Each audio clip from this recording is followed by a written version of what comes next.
Procurai descanso de vossas angústias, filhos da aflição e da tristeza? Este é o lugar onde podeis aliviar vosso fardo e perder vossas preocupações.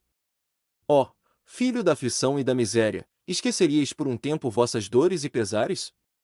Esta é Betesda, a casa da misericórdia. Este é o lugar onde Deus planeja animar-vos e fazer com que vossas angústias permaneçam em seu curso incessante. Este é o lugar onde seus filhos amam ser encontrados, porque aqui encontram consolo em meio à tribulação, alegria em suas tristezas e conforto em suas aflições. Até mesmo homens mundanos admitem que há algo extremamente reconfortante nas Sagradas Escrituras e em nossa santa religião. Até ouvi dizer de alguns que, depois de terem, por sua lógica, como pensavam, aniquilado o cristianismo e provado que ele era falso, reconheceram que haviam estragado uma ilusão excelentemente reconfortante e que quase poderiam sentar e chorar ao pensar que não era uma realidade. Sim, meus amigos, se não fosse verdade, vocês poderiam chorar. Se a Bíblia não fosse a verdade de Deus, se não pudéssemos nos reunir em torno de seu propiciatório, então vocês poderiam colocar suas mãos sobre seus lombos e andar como se estivessem em trabalho de parto. Se vocês não tivessem algo no mundo além de sua razão, além das alegrias fugazes da terra, se vocês não tivessem algo que Deus lhes deu, alguma esperança além do céu, algum refúgio que deveria ser mais do que terrestre, alguma libertação que deveria ser mais do que terrena, então vocês poderiam chorar. Chorem seu coração em seus olhos, e deixem seus corpos inteiros se desfazerem em uma lágrima perpétua. Vocês poderiam pedir às nuvens que descansassem em sua cabeça, aos rios que rolassem em riachos de ambos os seus olhos, pois sua tristeza precisaria de todas as coisas aquosas que a natureza pudesse produzir. Mas, bendito seja Deus, temos consolo, temos alegria no Espírito Santo. Não a encontramos em nenhum outro lugar. Nós vasculhamos a terra, mas nunca descobrimos uma joia. Nós reviramos este mundo de esterco 1000 vezes, e não encontramos nada que seja precioso. Mas aqui, nesta Bíblia, aqui na religião do abençoado Jesus, nós, os filhos de Deus, encontramos conforto e alegria, enquanto podemos verdadeiramente dizer: assim como nossas aflições abundam, assim também nossas consolações abundam por meio de Cristo. Há 4 coisas no meu texto para as quais chamo sua atenção. A primeira são os sofrimentos esperados. Os sofrimentos de Cristo abundam em nós. Segundo, a distinção a ser notada a eles são os sofrimentos de Cristo. Terceiro, uma proporção a ser experimentada. Assim como os sofrimentos de Cristo abundam, assim também nossas consolações abundam. E quarto, a pessoa a ser honrada, assim também a nossa consolação abunda em Cristo. Nossa primeira divisão então é os sofrimentos a serem esperados. Nosso santo apóstolo diz: os sofrimentos de Cristo abundam em nós. Antes de vestirmos a armadura cristã, devemos saber qual é o serviço que se espera de nós. Um sargento recrutador frequentemente coloca um xelim na mão de algum jovem ignorante e diz a ele que o serviço de Sua Majestade é uma coisa boa, que ele não tem nada a fazer além de andar por aí com suas cores flamejantes, que ele não terá nenhum serviço duro na verdade, que ele não tem nada a fazer além de ser um soldado e ir direto para a glória. Mas o sargento cristão, quando alista um soldado da cruz, nunca o engana assim. O próprio Jesus Cristo disse: conte o custo. Ele não desejava ter nenhum discípulo que não estivesse preparado para ir até o fim, suportar as dificuldades como um bom soldado. Às vezes, ouvi a religião descrita de tal forma que sua alta coloração me desagradou. É verdade que seus caminhos são caminhos de prazeres, mas não é verdade que um cristão nunca tenha tristeza ou problemas. É verdade que a alegria de olhos leves e o amor de pés arejados podem atravessar o mundo sem muita depressão e tribulação, mas não é verdade que o cristianismo protegerá um homem de problemas, nem deveria ser representado assim. Na verdade, deveríamos falar disso de outra maneira. Soldado de Cristo, se você se alistar, terá que travar uma batalha difícil. Não há leito de penugem para você, não há cavalgada para o céu em uma carruagem. O caminho áspero deve ser trilhado, montanhas devem ser escaladas, rios devem ser vadeados, dragões devem ser combatidos, gigantes devem ser mortos. Dificuldades devem ser superadas e grandes provações devem ser suportadas. Não é uma estrada suave para o céu, acredite em mim, pois aqueles que deram apenas alguns passos nela, descobriram que é uma estrada áspera. É agradável, é o mais delicioso em todo o mundo, mas não é fácil em si mesmo. É apenas agradável por causa da companhia, por causa das doces promessas nas quais nos apoiamos, por causa do nosso amado que caminha conosco por todos os ásperos e espinhosos freios deste vasto deserto. Cristão, espere problemas, não estranhe a ardente prova, e como se alguma coisa estranha te acontecesse, pois tão verdadeiramente quanto você é um filho de Deus, seu Salvador te deixou para seu legado, no mundo, vocês terão tribulações, em mim vocês terão paz. Se eu não tivesse problemas, eu não acreditaria que sou um da família. Se eu nunca tivesse tido uma aprovação, eu não me consideraria um herdeiro do céu. Os filhos de Deus não escaparão da vara. Os pais terrenos podem estragar seus filhos, mas o Pai Celestial nunca os seus. Ele castiga a quem ama, e açoita todo filho que ele escolheu. Seu povo deve sofrer, portanto, espere isso, cristão, se você é um filho de Deus, acredite, procure por isso, e quando isso acontecer, diga, bem sofrido, eu te previ, você não é um estranho, eu te procurei continuamente. Você não pode dizer o quanto isso aliviará suas provações se você os aguarda com resignação. Na verdade, faça disso uma maravilha se você passar um dia facilmente. Se você permanecer uma semana sem perseguição, pense nisso como algo extraordinário, e se você, por acaso, viver um mês sem suspirar do seu coração mais íntimo, pense nisso como um milagre dos milagres. Mas quando o problema vier, diga, é isso que eu procurava, está marcado no mapa para o céu, a rocha está posta, navegarei confiantemente por ela, meu mestre não me enganou. Por que eu deveria reclamar de carência ou aflição, tentação ou dor? Ele não me disse nada menos. Mas por que o cristão deve esperar problemas? Por que ele deve esperar que os sofrimentos de Cristo abundem nele? Fique aqui um momento, meu irmão, e eu lhe mostrarei 4 razões pelas quais você deve suportar a provação. Primeiro olhe para cima, depois olhe para baixo, depois olhe ao seu redor e então olhe para dentro de você, e você verá 4 razões pelas quais os sofrimentos de Cristo devem abundar em você. Olhe para cima. Você vê seu Pai Celestial, um ser puro e santo, imaculado, justo, perfeito? Você sabe que um dia será como ele? Você pensa que facilmente se conformará à sua imagem? Você não precisará de muito trabalho na fornalha, muita moagem no moinho da tribulação, muito quebrar com o pilão no pilão da aflição, muito ser quebrado sob as rodas da agonia? Você pensa que será fácil para seu coração se tornar tão puro quanto Deus? Você acha que pode se livrar tão cedo de suas corrupções e se tornar perfeito, assim como seu Pai que está no céu é perfeito? Levanta teu olho novamente. Tu discernes aqueles espíritos brilhantes vestidos de branco, mais puros que alabastro, mais castos, mais belos que mármore de Paros? Contemple-os enquanto eles estão em glória.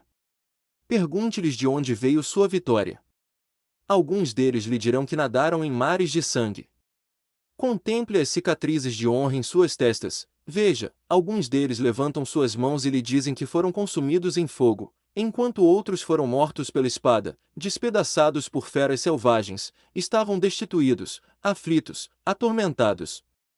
Ó nobre exército de mártires, vós gloriosas hostes do Deus vivo. Vocês devem nadar em mares de sangue, e eu espero cavalgar para o céu envolto em peles e arminho? Vocês suportaram o sofrimento, e eu serei mimado com os luxos deste mundo?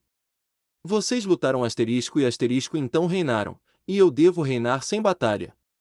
Oh, não!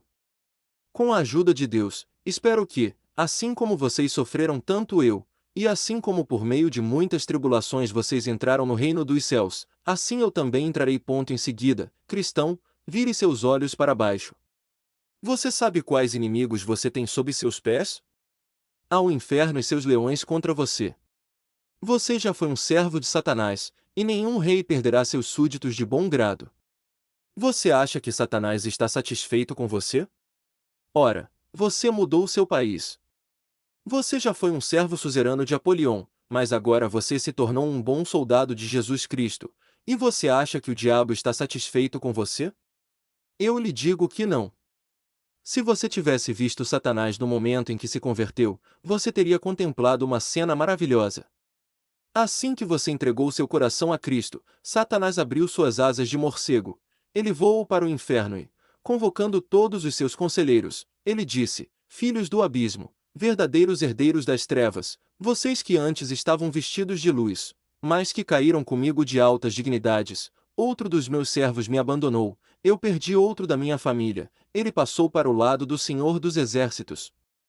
Ó, meus companheiros, vós, companheiros ajudadores dos poderes das trevas, não deixeis pedra sobre pedra para destruí-lo. Eu ordeno a todos vocês que atirem todos os seus dardos mais ferozes nele, atormentem-no, deixem que os cães do inferno ladrem para ele, deixem que os demônios o sitiem, não lhe deem descanso, atormentem-no até a morte. Deixem que os vapores do nosso lago corrupto e ardente sempre subam em suas narinas, persigam-no. O homem é um traidor, não lhe deem paz, já que não posso tê-lo aqui para prendê-lo em correntes de diamante, já que nunca posso tê-lo aqui para atormentá-lo e afligi-lo, enquanto puderem, até o dia de sua morte, eu ordeno que uivem para ele, até que ele cruze o rio, aflijam-no, aflijam-no, atormentem-no, pois o miserável se voltou contra mim e se tornou um servo do Senhor.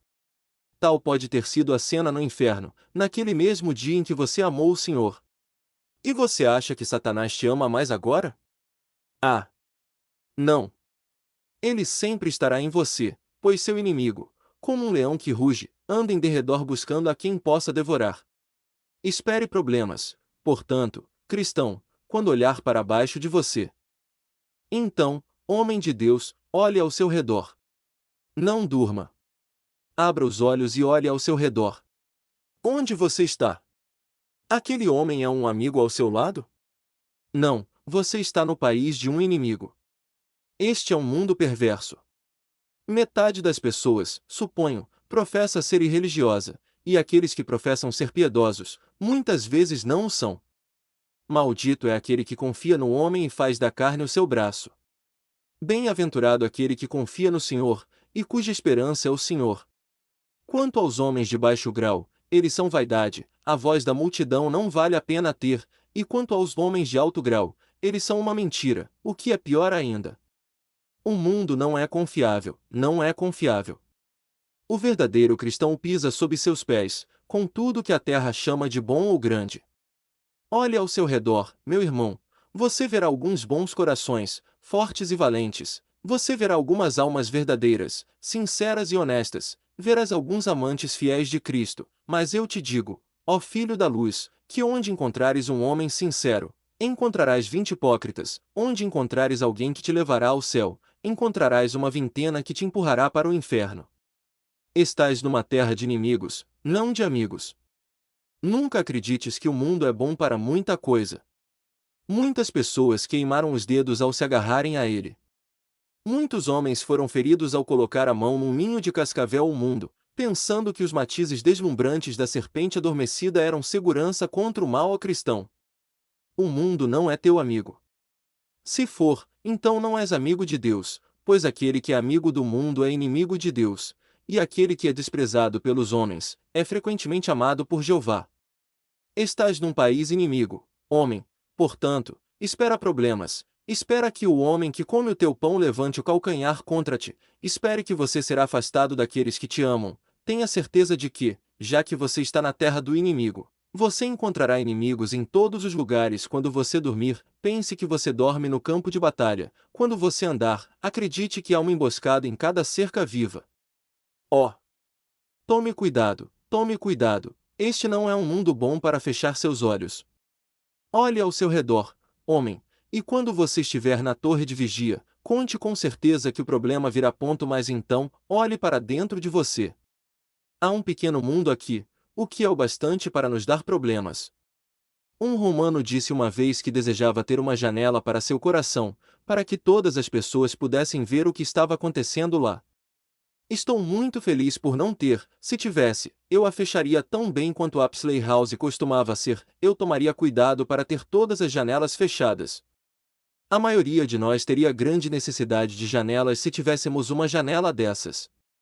No entanto, por um momento, espie pela janela do seu coração, para observar o que está lá. O pecado está lá, pecado original e corrupção, e, o que é mais, o eu ainda está dentro. Ah! Se você não tivesse nenhum demônio para tentá-lo, você tentaria a si mesmo. Se não houvesse inimigos para lutar contra você, você mesmo seria seu pior inimigo. Se não houvesse mundo, ainda assim você mesmo seria ruim o suficiente, pois o coração é enganoso acima de todas as coisas, e desesperadamente perverso.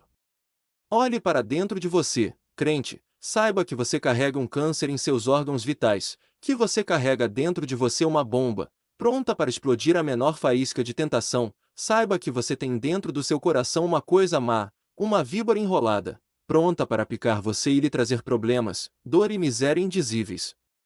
Tome cuidado com seu coração, cristão, e quando você encontrar tristeza, problemas e preocupações, olhe para dentro e diga: verdadeiramente, eu posso muito bem receber isso, considerando o coração maligno de descrença que carrego comigo.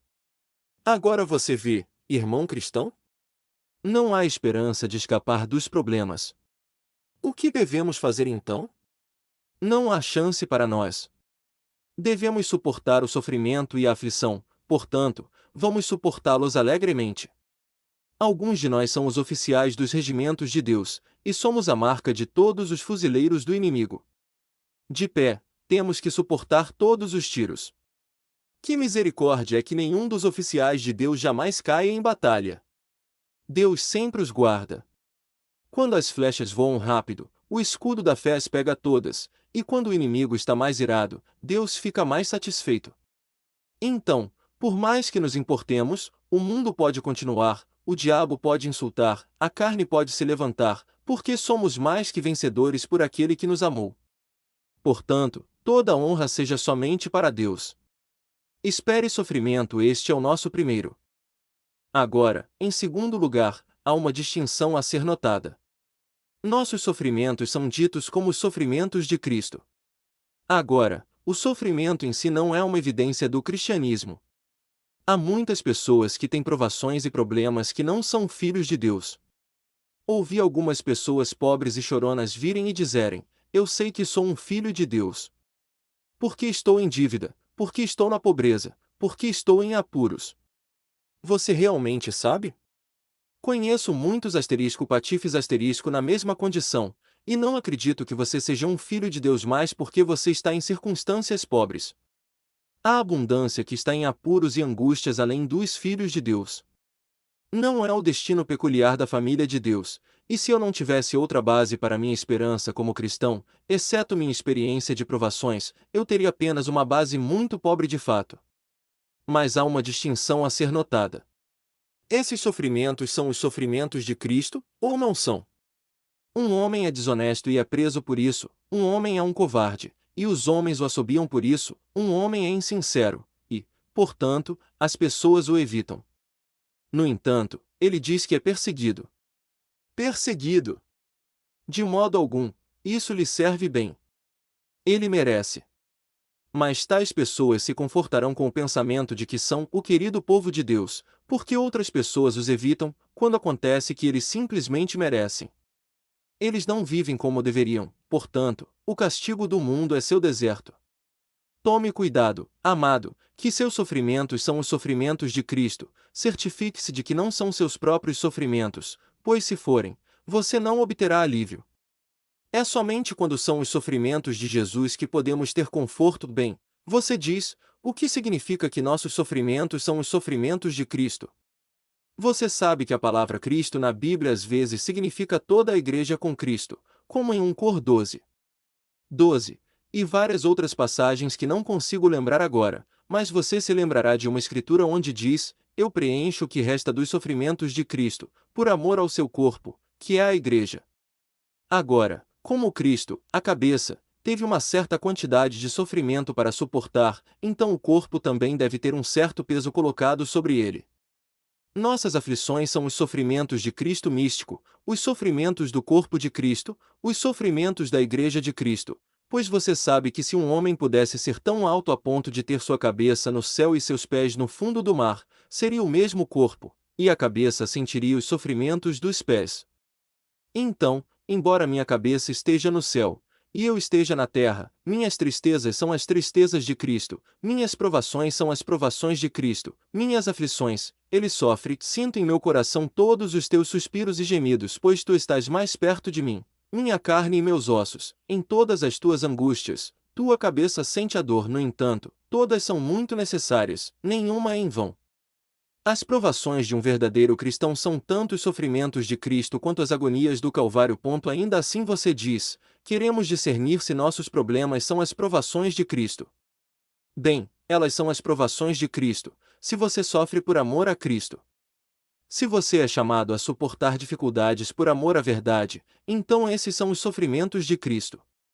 Se você sofre por seu próprio bem, pode ser uma punição por seus próprios pecados, mas se você suporta por amor a Cristo, então eles são as provações de Cristo. Mas, dizem alguns, há alguma perseguição hoje em dia? Algum cristão tem que sofrer por amor a Cristo agora? Sofra, senhores! Sim.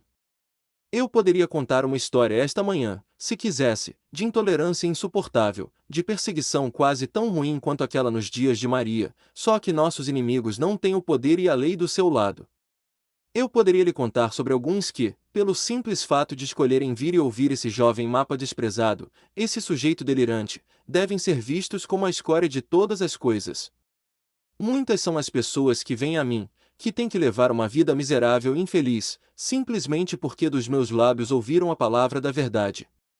Ainda assim, apesar de tudo o que é dito, elas ouvirão agora. Tenho certeza, muitas antes de mim, cujos olhos cairiam com lágrimas, se eu contasse sua história. Algumas que me enviaram em particular a notícia de como têm que sofrer por amor a Cristo, porque escolhem ouvir quem lhes agrada. Ora, não é hora de os homens escolherem fazer o que quiserem. Se eu não me importo em fazer exatamente como outros ministros fazem, não tenho o direito de pregar como quiser? Se não tiver, eu o farei, isso é tudo. E outras partes não têm o direito de me ouvir se quiserem, sem perguntar aos senhores e governadores dos dias atuais, se o homem é realmente clerical ou não. Liberdade! Liberdade! Que as pessoas façam o que quiserem. Mas liberdade onde está? Vocês dizem que está na Grã-Bretanha. Está, em certa medida, mas não completamente. No entanto, eu me alegro que haja alguns que dizem, bem, minha alma é beneficiada, e deixe os homens dizerem o que quiserem, eu me apegarei firme e firmemente à verdade, e ao lugar onde ouço a palavra para a edificação da minha alma. Então, queridos corações, continuem, e se vocês sofrem por amor a Cristo, eles são os sofrimentos de Cristo. Se vocês vieram aqui simplesmente porque ganharam algo com isso, então seus sofrimentos seriam seus, mas como não há nada a ganhar senão o lucro de suas próprias almas, ainda assim, segurem firme, e o que quer que seja dito, sua perseguição apenas lhes renderá uma coroa mais brilhante em glória. A cristão, isso nos enobrece. Meus irmãos, isso nos deixa orgulhosos e felizes em pensar que nossas provações são as provações de Jesus. Ó! Acho que deve ter sido uma honra para o velho soldado, que estava ao lado do Duque de Ferro em suas batalhas, poder dizer, lutamos sob o bom e velho Duque, que venceu tantas batalhas, e quando ele vencer, parte da honra será nossa. Cristão, você está lado a lado com Jesus, Cristo está com você, cada golpe é um golpe direcionado a Cristo, cada calúnia é uma calúnia contra Cristo, a batalha é do Senhor, o triunfo é do Senhor, portanto, ainda rumo à vitória. Lembro-me de uma história de um grande comandante que, tendo conquistado muitas vitórias gloriosas, liderou suas tropas para um desfiladeiro, quando lá, um grande corpo de inimigos o cercou completamente. Ele sabia que uma batalha era inevitável pela manhã, então ele foi até todas as tendas para ouvir em que condições estavam as mentes de seus soldados, se estavam desanimadas ou não. Ele chegou a uma tenda e, enquanto ouviu um homem dizer, lá está nosso general, ele é muito forte, mas é muito imprudente desta vez, ele nos levou a um lugar onde certamente seremos derrotados, há tanta cavalaria inimiga, tanta infantaria. E então o homem contou todas as tropas do seu próprio lado e as fez apenas algumas.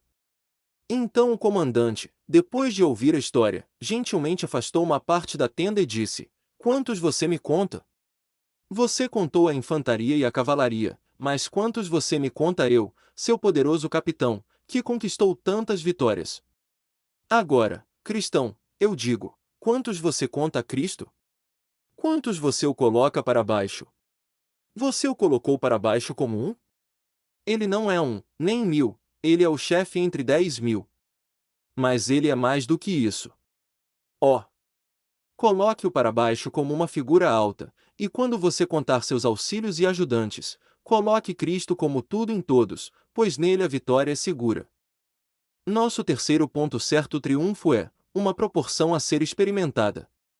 Assim como os sofrimentos de Cristo abundam em nós, assim também as consolações de Cristo abundam. Aqui está uma proporção abençoada.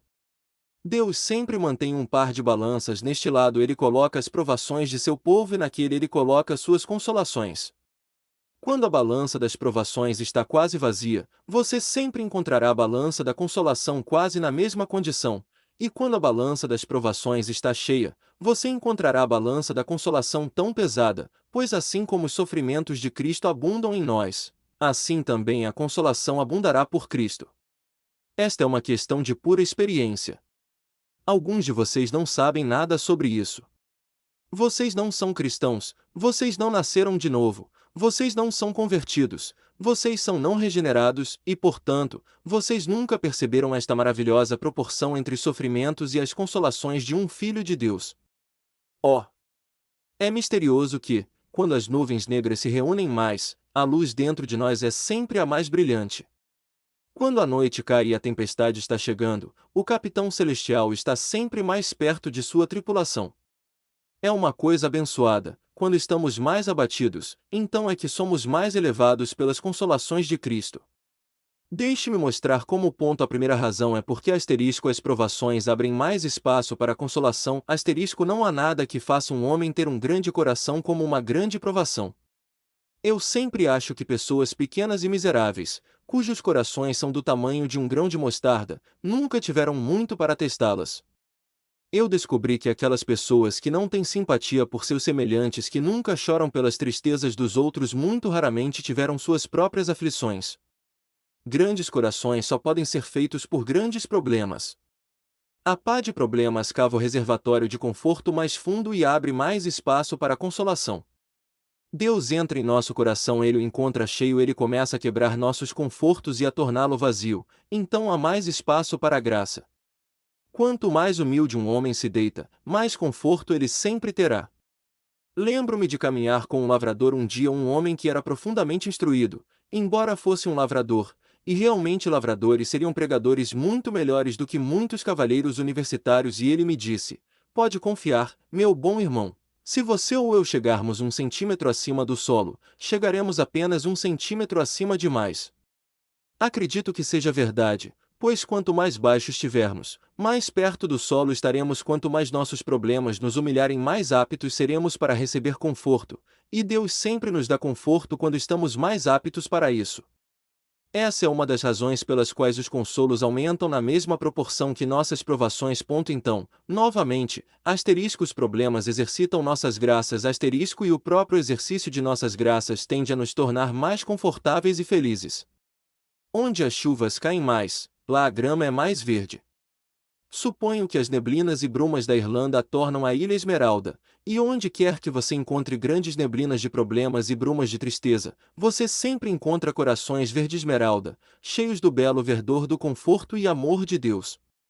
Ó cristão, não esteja dizendo: "Para onde foram as andorinhas?" Elas se foram, elas estão mortas. Elas não estão mortas, elas deslizaram pelo mar púrpura e foram para uma terra distante, mas elas voltarão em breve. Filho de Deus, não diga que as flores estão mortas, não diga que o inverno as matou e elas se foram. Ah! Não, embora o inverno as tenha coberto com o arminho de sua neve, elas levantarão suas cabeças novamente e estarão vivas muito em breve. Não digas, filho de Deus, que o sol se apagou, porque a nuvem o escondeu. Ah! Não, ele está lá atrás, preparando o verão para ti. Pois quando ele sair novamente, ele terá feito as nuvens aptas a derramar chuvas de abril, todas elas mães das doces flores de maio. E ó! Acima de tudo, quando teu Deus esconde seu rosto, não digas que ele se esqueceu de ti. Ele está apenas demorando um pouco para fazer com que o ames mais, e quando ele vier, terás alegria no Senhor e te regozijarás com alegria indizível. Esperar, exercita nossa graça, esperar, prova nossa fé. Portanto, espera com esperança, pois embora a promessa demore, Nunca pode chegar tarde demais. Outra razão pela qual muitas vezes somos mais felizes em nossos problemas é esta asterisco. Então temos os relacionamentos mais próximos com Deus. Asterisco, falo com conhecimento de coração e experiência real. Nunca temos relacionamentos tão próximos com Deus, como quando estamos em tribulação. Quando o celeiro está cheio, o homem pode viver sem Deus. Quando a bolsa está cheia de ouro, de alguma forma podemos passar sem tanta oração. Mas uma vez que você tira suas cabaças você quer seu Deus, uma vez que limpa os ídolos da casa, então você deve ir e honrar a Jeová. Alguns de vocês não oram nem a metade do que deveriam. Se vocês são filhos de Deus, vocês terão o chicote, e quando vocês tiverem esse chicote, vocês correrão para seu pai. É um dia lindo, e a criança anda diante de seu pai, mas há um leão na estrada, agora ele vem e pega a mão de seu pai. Ele poderia correr meia milha à sua frente quando tudo estava bem e justo, mas uma vez que traga o leão, e é pai. Pai, tão perto quanto ele pode estar. É assim com o cristão. Que tudo esteja bem, e ele se esquece de Deus. Jezurun engorda, e ele começa a chutar contra Deus, mas tire suas esperanças, destrua suas alegrias, deixe a criança deitar no caixão, deixe as colheitas serem destruídas, deixe o rebanho ser cortado do estábulo, deixe o ombro largo do marido estar na sepultura, deixe as crianças ficarem órfãs. Então é que Deus é um Deus de fato. Desnude-me, tire de mim tudo o que tenho, faça-me pobre, um mendigo, sem um tostão, desamparado, destrua essa cisterna em pedaços, esmague essa esperança, apague as estrelas, apague o sol, envolva a lua na escuridão, e coloque-me sozinho no espaço, sem um amigo, sem um ajudante. Ainda assim, das profundezas clamarei a ti, ó Deus. Não há choro tão bom quanto aquele que vem do fundo das montanhas, nenhuma oração tão sincera quanto aquela que sobe das profundezas da alma, através de profundas provações e aflições. Portanto, elas nos levam a Deus, e somos mais felizes, pois esse é o caminho para ser feliz, viver perto de Deus. De modo que, enquanto os problemas abundam, eles nos levam a Deus, e então as consolações abundam. Algumas pessoas chamam os problemas de pesos. Na verdade, eles são assim. Um navio que tem velas grandes e um vento favorável precisa de lastro. Problemas são o lastro de um crente. Os olhos são as bombas que trazem para fora a água do porão de sua alma e o impedem de afundar. Mas se as provações são pesos, eu lhe contarei um segredo feliz. Existe uma coisa chamada fazer um peso levantar você. Se eu tiver um peso acorrentado a mim, ele me mantém para baixo, mas me dê polias e certos aparelhos, e eu posso fazê-los me levantar. Sim, existe uma coisa chamada fazer os problemas me levarem em direção ao céu. Um cavalheiro certa vez perguntou a um amigo, a respeito de um lindo cavalo dele, pastando no pasto com um tamanco no pé: "Por que você obstrui um animal tão nobre?" "Senhor", disse ele, "eu preferiria obstruí-lo do que perdê-lo. Ele é dado a pular cercas." É por isso que Deus obstrui seu povo. Ele prefere obstruí-los do que perdê-los, pois se ele não os obstruísse, eles pulariam as cercas e desapareceriam.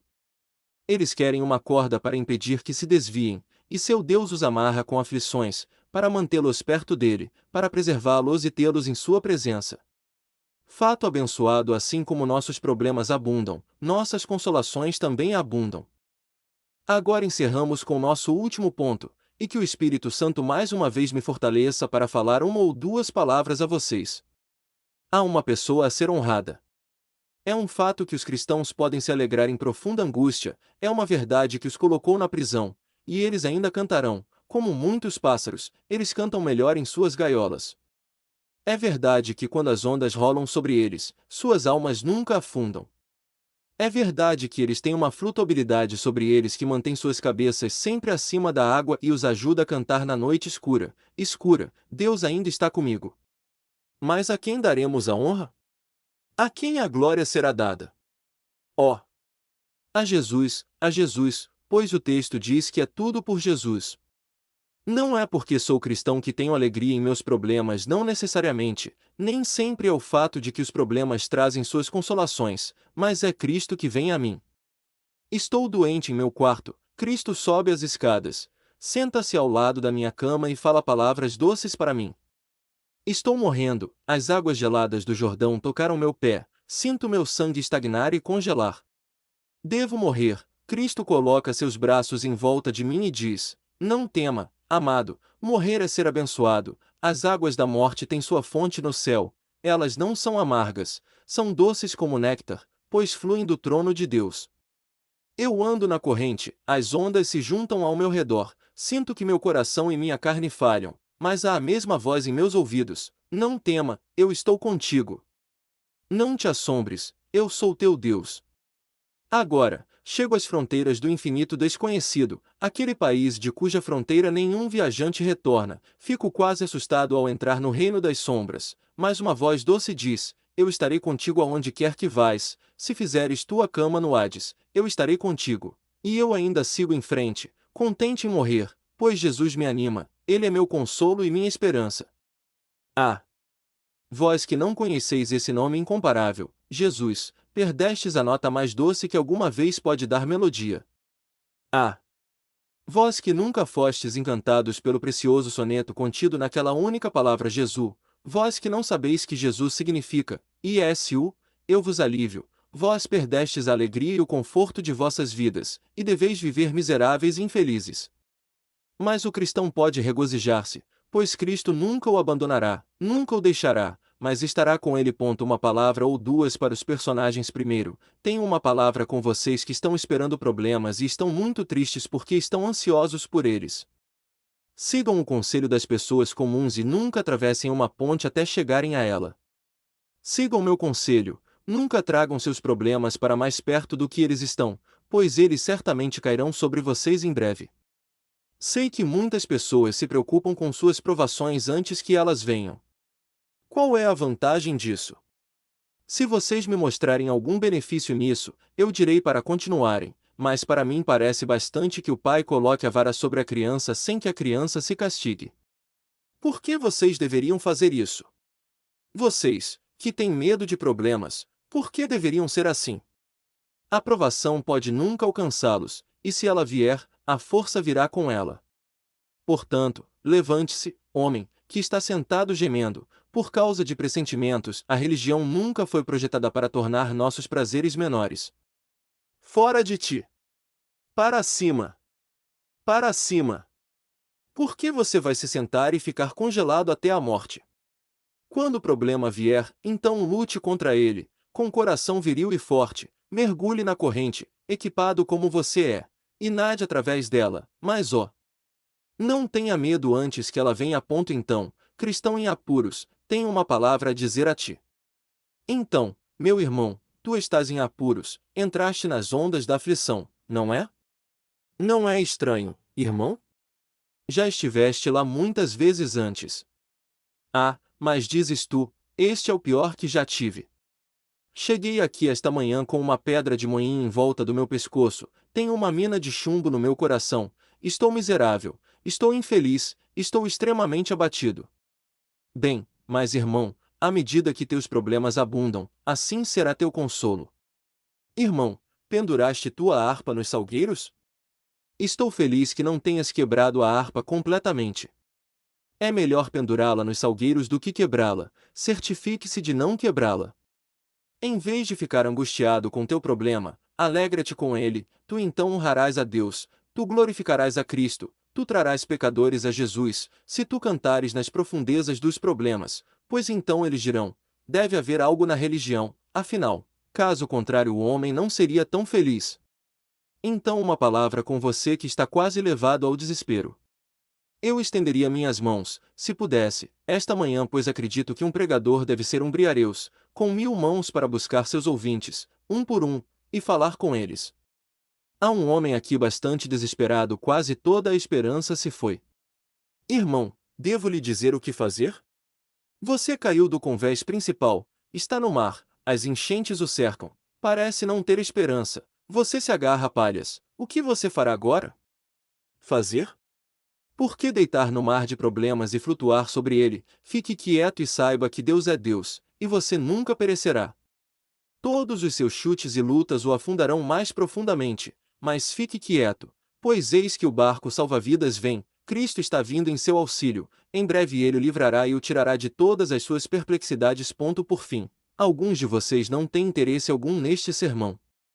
Eu nunca tento enganar meus ouvintes fazendo-os acreditar que tudo o que eu digo pertence a todos que me ouvem. Existem diferentes personagens na palavra de Deus, cabe a vocês sondar seus próprios corações hoje e ver se vocês são o povo de Deus ou não. Como o Senhor vive, diante de quem estou, há duas classes aqui. Eu não possuo a distinção de aristocrático e democrático, aos meus olhos e aos olhos de Deus, todo homem é igual. Somos feitos de uma só carne e sangue, não temos cavalheiros de porcelana e pobres de barro, somos todos feitos do mesmo molde de moda. Há uma distinção, e apenas uma. Vocês são todos filhos de Deus ou filhos do diabo, vocês são todos nascidos de novo ou mortos em transgressões e pecados. Cabe a vocês deixar a pergunta soar em seus ouvidos: onde estou? Aquele tirano negro, com sua espada de fogo, é meu rei, ou eu possuo Jeová Jesus como minha força, meu escudo, meu salvador? Eu não vou forçá-los a responder, eu não vou dizer nada a vocês sobre isso.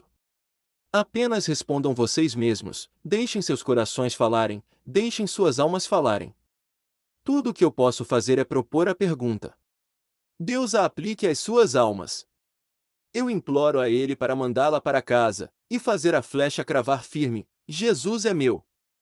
Agora estou preparado para enfrentar o que eu pensava ser mais difícil. Sim, deixe os ventos da tribulação soprarem e os confortos derreterem como neve. Nenhuma árvore destruída, nem colheitas fracassadas podem atrapalhar minhas esperanças eternas. Embora as criaturas mudem, o Senhor é o mesmo, então deixe-me triunfar em seu nome.